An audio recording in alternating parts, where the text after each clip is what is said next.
Imagine there's one lens that covers all your favorite focal lengths for street and documentary photography and videography. It's tiny and light, has a constant aperture of 2.8 throughout the zoom range, has some weather sealing, and is actually sharp, and is affordable.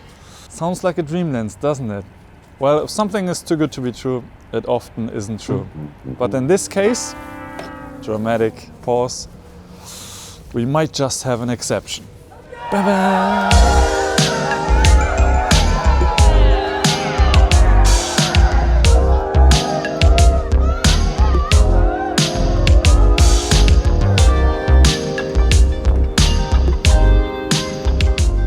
So Sigma just announced that their popular 18-50mm 2.8 zoom lens is going to be available for Fuji X Mount. It has been out for a little over a year for Sony E Mount and L Mount, but now it's available for Fuji. I personally use Fuji for video a lot, but I actually think that this lens, because it has a zoom range from 18 to 50, which translates to a 27, 28 to 75, it actually covers all my favorite focal lengths, and I think it's going to be a very useful lens for documentary purposes and maybe even videography, and that's what I'm interested in testing this lens for. Now Sigma sent me this lens for review, but no money was exchanged. Everything I say is my own personal opinion. Now there are already plenty of reviews online and everyone praises their compact size, which as you can see, it's very small. On my XS10 it looks perfect. Anyways, let's go out here in Hamburg at the harbor and take some images and test this little thing. By the way, all the photos and video clips I'm going to show you today are going to be captured on the 18-50, except whenever you see the lens in the frame, of course.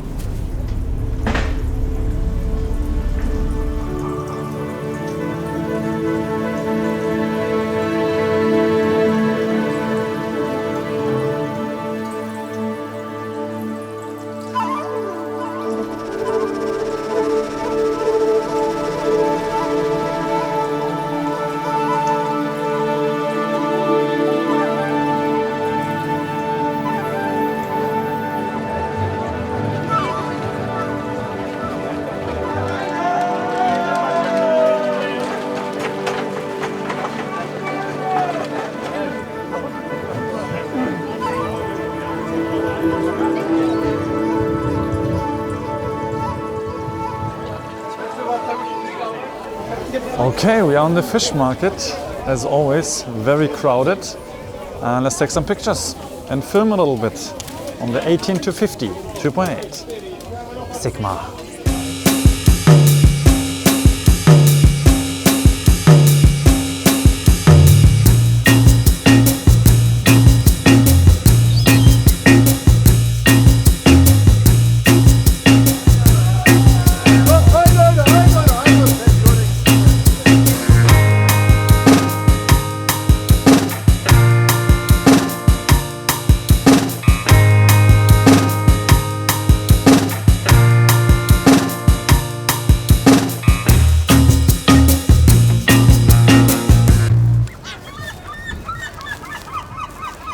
Okay, I think we are done today. I haven't seen my images yet. It felt very chaotic.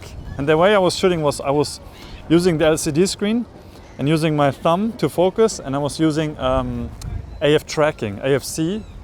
And it seems to do a good job. It's definitely convenient having a 28, which I really love, a 40, 35, a 50, a 75. There were definitely instances where I needed more range and sometimes I had to zoom out. Yeah, it is fun, and if the image quality is good, then I think this is a great lens for street photography. And for filming, what I've noticed is when you zoom mid-recording, it does hunt a little bit. So it's not really optimal for filming while zooming because it does hunt a little bit. It always has to readjust. But if you treat this as multiple focal length, then you can get away with it by just zooming first and then record. Okay, this is an autofocus test, continuous autofocus for video. 50mm. My wife is filming. Autofocus test. Am I in focus or not? Yeah, still in focus? Good. Okay, now we are at 18mm. Am I in focus? Yeah? Okay, let's go.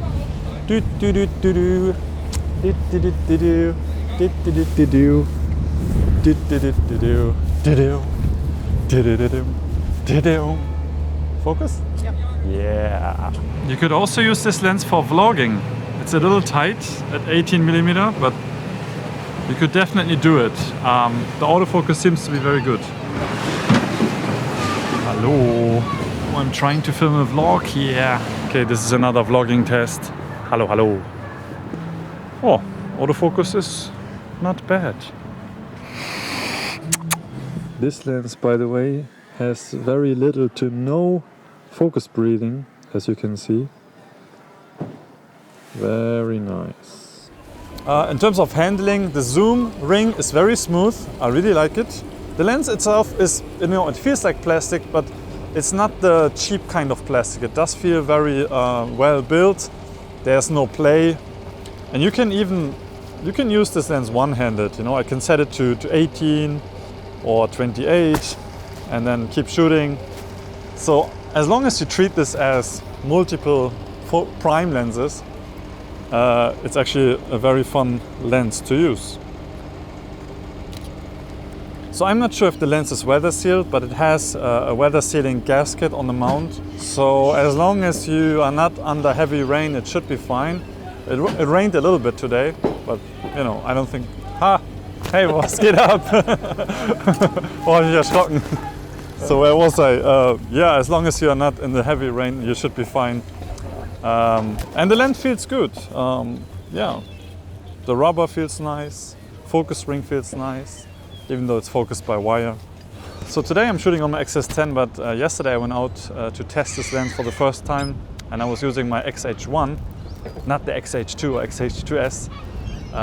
The XH1 is still a good camera, so don't sleep on these old cameras. AF tracking is not so great, but that's why I'm using the XS10 today, because it has the same autofocus as the X-T4. Now it would be interesting to test this lens on the newer 40 megapixel Fuji sensors, because I'm not sure how well this resolves 40 megapixels, but on 26 and 24 it seems to be very sharp. I haven't done a lot of pixel peeping yet, but let's use this brick wall here for your pixel peepers. I guess a lot of Fuji users will compare this to the Tamron 17-70, which is stabilized, and this is another point we should talk about. I'm using cameras that have in-body stabilization, which I recommend if you're using this lens, because it has no stabilization. But the Tamron 17-70 is much bigger, and I've watched a lot of reviews, so you don't have to. And basically the Tamron is pretty good. It's not super sharp. I think this one is sharper. And then all the reviewers pointed out that the lens is a little warm. You get warmer images, which is, I think, a preference thing, but the Sigma does render colors very neutral, which I like better. It's also more expensive. And honestly, this lens is all about the size. Like, no, I'm not going to expose my sensor here, it's windy. But without the lens hood, it's super small. And we all know I like small things. So this is my GR3, this is my main street photography camera. And I know it doesn't make too much sense, but I think it could be fun to compare the Sigma 18-50 against my main street camera. Because of the size and compactness of this zoom lens and the practicality of having basically a 28-75 full frame equivalent, I really believe this is a very good lens for street photography. A very convenient lens. And if it's sharp like a prime lens, or maybe comes close to it, then that would be great, right? So let's compare these two at 18mm and see how they compare. Okay, let's use this brick wall here for your pixel peepers. So I'm not going to go through all the aperture values. I think 2.8 and f8 should be enough. Or maybe f4, yeah? 2.8, f4, f8. 2-second timer. Let's go. 2, 1. All right, let's look at the results.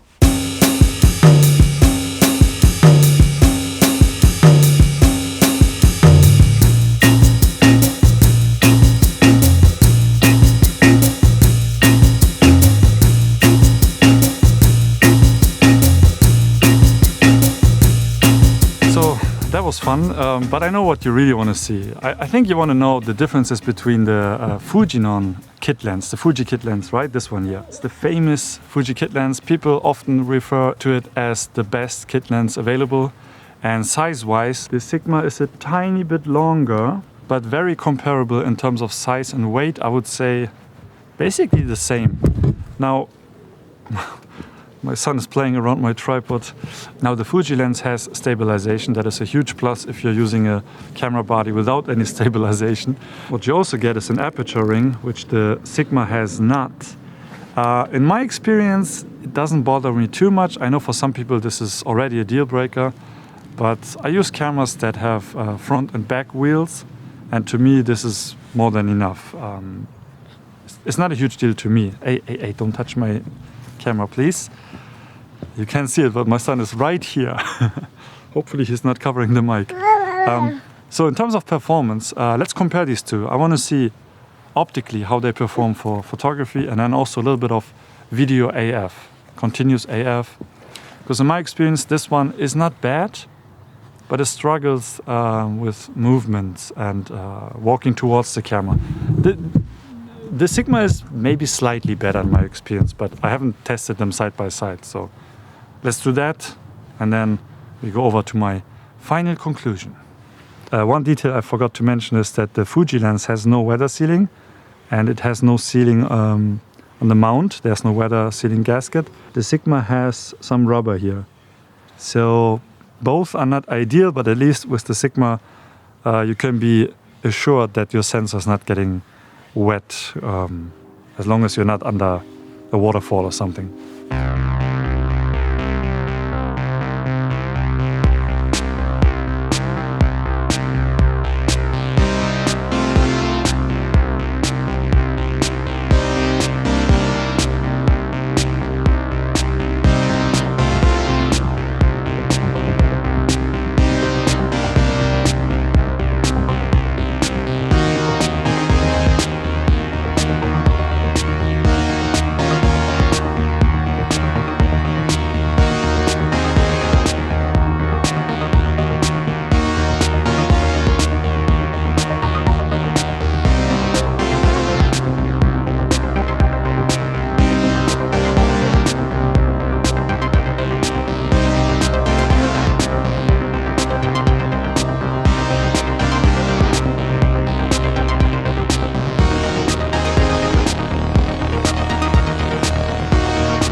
Okay, so this is an autofocus test, continuous autofocus, tracking on my face with the XS10 because it has better autofocus than my XH1.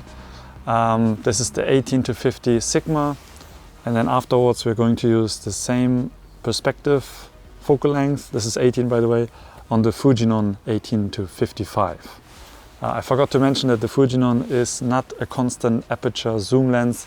It stops down to f4 when you zoom in, and the Sigma is a constant f2.8 zoom lens. So once we zoom in, you will see that the background gets more blurry, and it lets in more light when you zoom in basically.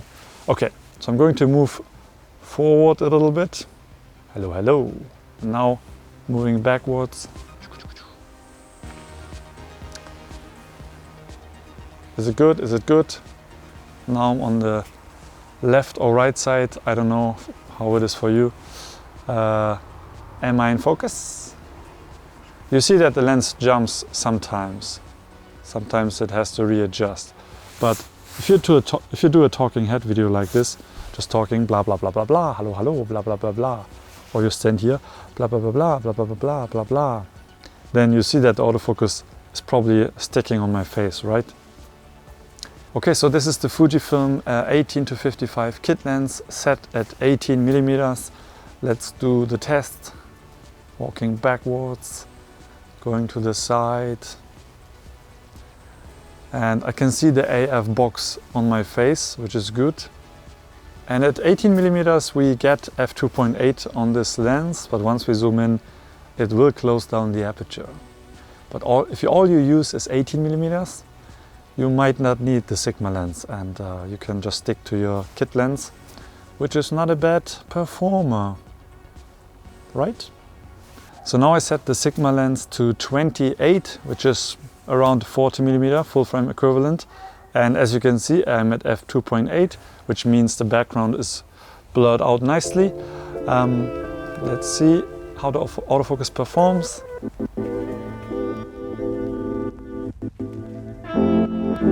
Stepping backwards.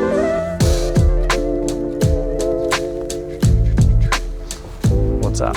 Back to the Fuji lens. This is also set at 28mm and the aperture is now 3.2, which the lens did, or the camera did, not me, because it is not a constant f2.8 zoom.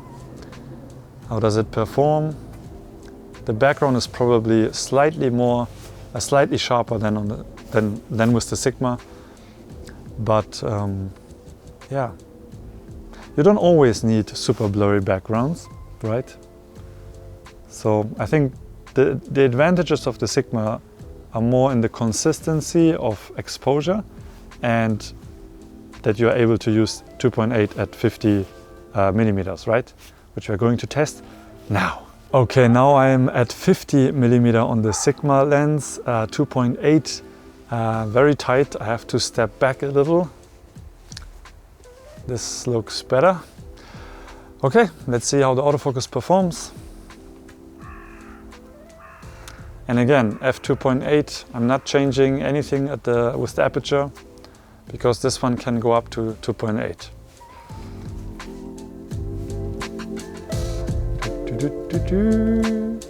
Hello. I can't really see it, but you will be the judge.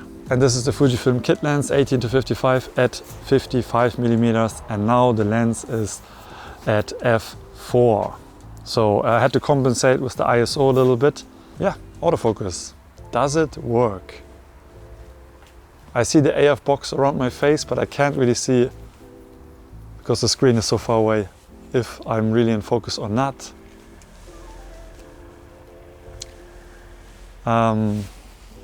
Yeah, but if you do a talking head video and you stand this far away, should be fine. Now, I had my issues with this kit lens filming myself, especially in the tele area of the lens. So keep that in mind. It's not 100% fixed on the face all the time. And now, just for fun, this is the Sigma 16mm 1.4 prime lens. I also reviewed this lens on my channel before when Sigma just announced it. And when I first tested it, I wasn't really happy with the autofocus. It was completely useless to me for video. But later Sigma fixed the firmware and now it is much better, and it's actually my favorite lens to use on my Fuji bodies for video, especially for things like this. Talking head videos on YouTube, filming myself. It just has a nice look. It's not too sharp, it blurs out the background a lot, and it is quite wide. So if you are thinking of adding a lens to your kit for video and you already have the Fujifilm kit lens, maybe consider getting this prime lens, you know, a wide, bright prime, and then just use this for occasional zoom actions. That would be all you really need. If I would start a YouTube channel right now and I would have no gear, I would probably buy this one, the 16-1.4, and then something like this, 18-50, maybe the kit lens, but honestly for the price, you might as well get the brighter one.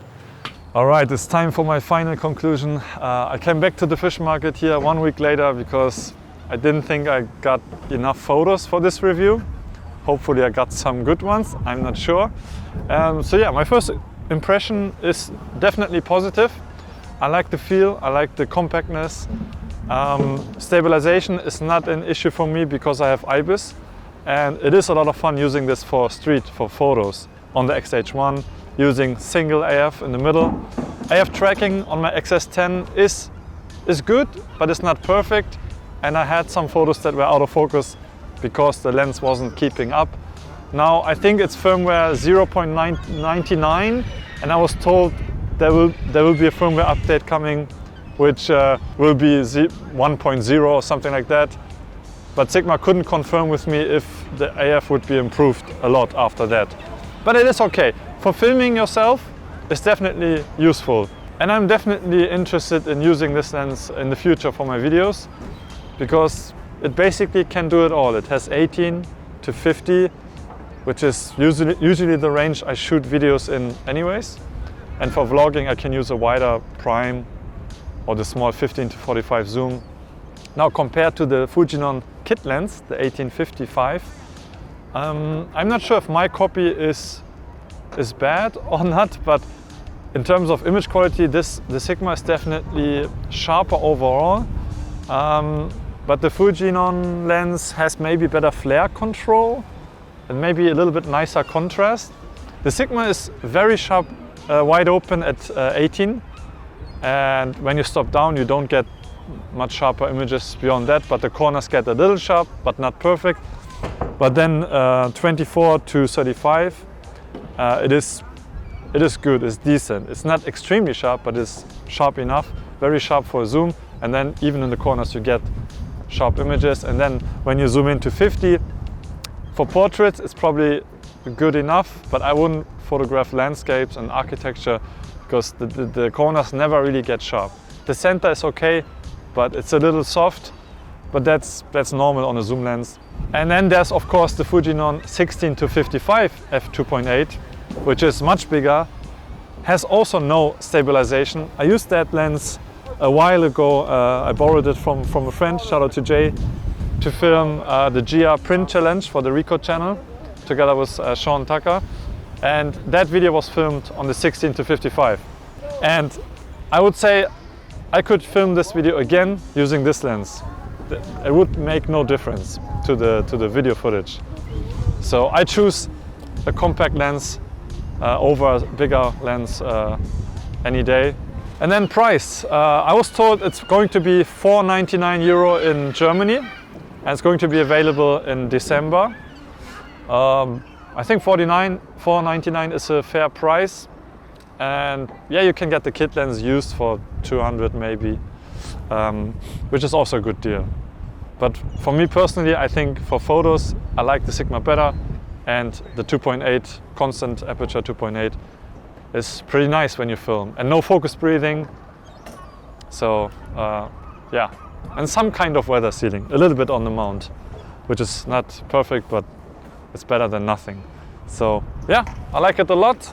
And that's basically what I think about this lens. I hope you enjoyed this video and you got some information out of it. Leave a like if it was useful. If you have any other questions about this lens, leave them in the comments down below. And I'll see you in the next video. Wait, keep rolling, because I have to check my notes one last time if I missed anything. No, I said everything I want to say. So thanks for watching. Bye bye.